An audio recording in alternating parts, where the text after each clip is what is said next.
আসসালামু আলাইকুম। সমস্ত প্রশংসা মহান আল্লাহর। সব ক্ষমতার মালিক একমাত্র আল্লাহই। তিনি যাকে চান ক্ষমতা দান করেন, তিনি যাকে চান চাইলেই আবার ক্ষমতা ফিরিয়েও নেন। মহান আল্লাহ যাকে চান ইজ্জত দান করেন, আবার যাকে চান বেইজ্জত করেন। তবে আমাদের বিভিন্ন কর্মের কারণে আমরা সম্মান হারাই আর দোষারোপ করি আমাদের রবের ওপর, কারণ আমরা মালিককেই ভুলে যাই, দুনিয়া নিয়ে ব্যস্ত থাকি। আমরা জানি দোয়া ভাগ্য পরিবর্তন করে দেয়, কিন্তু ভাগ্যটাকে আমরা কিভাবে পরিবর্তন করব আমরা সেটাই জানি না। অর্থাৎ আমরা কিভাবে দোয়া করব, আল্লাহর কাছে কিভাবে চাইব, কিভাবে চলাফেরা করলে, কিভাবে জীবনযাপন করলে মহান আল্লাহ খুশি হয়ে আমাদের জীবনটা পরিবর্তন করে দেবে, আমরা সেটাই জানি না। আমরা বড়ই হতভাগা। প্রথমত মনের মধ্যে অটুট বিশ্বাস রাখো যে সর্বক্ষমতার মালিক মহান আল্লাহ রব্বুল আলামিন। এক ব্যক্তি হযরত আলী রাদিয়াল্লাহু আনহুর দরবারে এসে বলেছিল, হে আলী, ভাগ্য পরিবর্তন হওয়ার, মানুষের জীবনে ভালো সময় আসার আগে কোনো নিশানা দেখতে পাওয়া যায়? একটু বলবেন? হযরত আলী রাদিয়াল্লাহু আনহু বললেন, যদি তোমার জীবনে এই নিশানাগুলো প্রকাশ পায় তবে তুমি বুঝে নিও তুমি আল্লাহর প্রিয় পাত্র। মহান আল্লাহ তোমার ভালোই চান বলেই তোমার ভাগ্য পরিবর্তন করা শুরু করে দিয়েছেন। ফজরের নামাজের সময় আজান শোনার সাথে সাথে চোখ খুলে যাওয়া আশ্চর্য বিষয়, তাই না? আজান হচ্ছে আর তোমার গভীর ঘুম ভেঙে গেছে। এর মানে বুঝতে পারছো? এর মানে মহান আল্লাহ তোমায় পছন্দ করেছেন আর তোমায় ফজরের সালাত আদায় করার তৌফিক দান করেছেন, তোমাকে ডাকছেন তার কাছে। আল্লাহর হাবিব সাল্লাল্লাহু আলাইহি সাল্লাম বলেন, ফজরের 2 রাকাত নামাজ তামাম পৃথিবীর থেকেও উত্তম। আসমানের নিচে জমিনের ওপর যত সম্পদ আছে সব কিছুর থেকে উত্তম। তাহলে তুমি কেন ফজরের নামাজ আদায় করবে না? অবশ্যই আজ থেকেই আদায় করা শুরু করো। যে ব্যক্তি সঠিক সময় ফজরের নামাজ আদায় করবে, জামায়াতের শুরু, ওই ব্যক্তি আল্লাহর জিম্মায় চলে গেল। তার দায়িত্ব মহান আল্লাহর হাতে। এটা কত বড় সৌভাগ্যের বিষয় একবার ভাবো। মহান আল্লাহ সেই ব্যক্তিকে ভালোবাসেন, তার মহাব্বত আছে বলেই তো তার চোখ খুলে যায়। চিন্তা করে, আমাকে ফজরে উঠে নামাজ আদায় করতে হবে, আমার রব আমাকে ডাকছে, আমাকে তার কাছে যেতে হবে। যে ব্যক্তি দিনকে বুঝতে পারে, ইসলামকে বুঝতে পারে, ইসলামকে ভালোবেসে কোরআন শিক্ষা নেয় এবং অপরকেও কোনো স্বার্থ ছাড়াই কোরআন শিক্ষা দেয়, আল্লাহর কাছে ওই ব্যক্তির সম্মান অতুলনীয়, যা আমরা কল্পনাও করতে পারি না। আমরা এখন অনেকেই কোরআন শিক্ষা দেই, কিন্তু টাকার বিনিময়ে।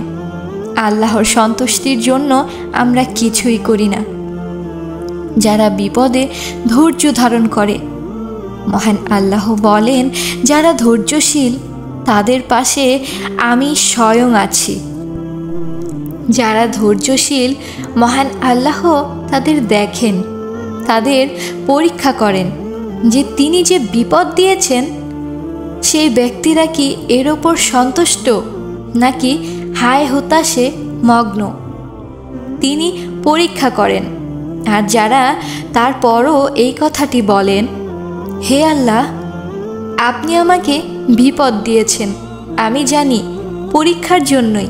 আমি জানি আপনি আমাকে ভালোবাসেন। আমি আপনার বিপদে, আপনার পরীক্ষায় সন্তুষ্ট। এই কথা বলে যারা সন্তুষ্ট থাকে, আল্লাহ তাদের উপর সন্তুষ্ট থাকেন, তাদেরকে গভীরভাবে ভালোবাসেন। যেমন আইয়ুব আলাইহিসসালামকে 18 বছর মহান আল্লাহ বিপদ দিয়েছিলেন। এর মানে কি এটা যে তাকে মহান আল্লাহ ভালোবাসেননি? অবশ্যই না।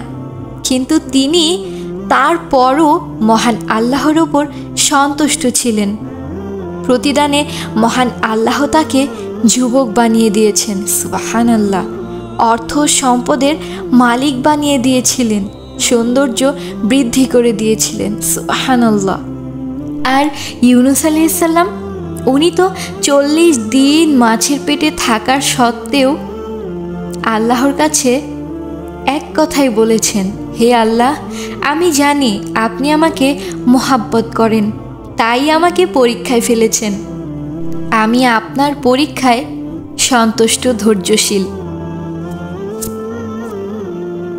এমন পৃথিবীর বুকে যারাই ধৈর্যশীলতার পরিচয় দিয়েছে, মহান আল্লাহ তার সম্মানও দ্বিগুণ বাড়িয়ে দিয়েছেন। তাহলে তোমার সম্মান কেন বাড়বে না? যখন দেখবে চেহারার উজ্জ্বলতা, নূর বাড়তে শুরু হয়েছে, তখন বুঝে নিও তোমার ভাগ্যও পরিবর্তন হতে চলেছে। তোমার ভাগ্য অলৌকিকভাবে পরিবর্তন হয়ে যাচ্ছে। কারণ প্রতিটি মানুষের মধ্যে মহান আল্লাহ প্রদত্ত একটি নূর আছে। যখন মানুষ পাপ করে তখন সেই নূর চলে যায়। আর যখন মানুষ ইবাদত বন্দেগী করে, অজু করে, তাহাজ্জুদের নামাজ আদায় করে, সব সময় আল্লাহ ভীরু হয়ে থাকে, তখন সেই মানুষের নূর তার চেহারায় ভেসে ওঠে, তার চেহারায় ফুটে ওঠে। সেই মানুষ কালো হলেও তাকে দেখতে অপরূপ সুন্দর লাগে। তাকে দেখলে মনের ভিতর একটা মায়া কাজ করে, যেটা আল্লাহ প্রদত্ত। আর যারা সব সময় পাপের ভিতরেই লিপ্ত, আল্লাহকে ভালোবাসে না, তাকে ভয় করে না, তাদের চেহারায় নূরও হারিয়ে যায়। সেই ব্যক্তি যত সুন্দরী হোক, তাকে দেখলে কর্কশ ভাব আসে, তাকে দেখলে মনের ভেতর মায়া কাজ করে না।